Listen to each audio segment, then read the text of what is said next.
ذكر بعض المؤرخين أنه في عام 557 هجرية رأى السلطان نور الدين محمود زنكي في المنام أن النبي صلى الله عليه وسلم استنجد به قائلا: أنجدني من هذين الرجلين يا محمود، ويشير له على رجلين أبيضين أشقرين. فقام السلطان فزعا وصلى من الليل ما شاء الله له ونام، ولكن الرؤيا تكررت أكثر من مرة: أنقذني من هذين الرجلين يا محمود، أنقذني من هذين الرجلين يا محمود. فاستيقظ قائلا: والله لا نوم بعد الآن.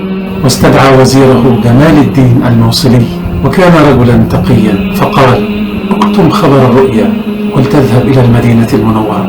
وأخذ معه الهدايا والعطايا، وأقام بمسجد النبي، وأمر باستدعاء الفقراء لينالوا الصدقات، والأغنياء ليسلموا على السلطان.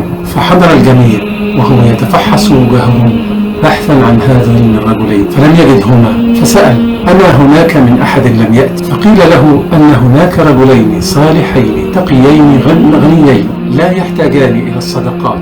فأمر بإحضارهما، فجاء فإذا به يتهلل فرحا مصليا على النبي صلى الله عليه وسلم، لأنهما هما اللذان رآهما في الرؤيا. فأمر أن يصحباه إلى منزلهم، فإذا به يجد في إحدى الحجرات سردابا تحت الأرض، أوشك على الوصول إلى قبر النبي صلى الله عليه وسلم، فأمر بقتلهما وبحفر خندق حول الحجرة النبوية، ثم صب فيه الرصاص حتى لا يستطيع أحد النفاذ إلى قبر النبي.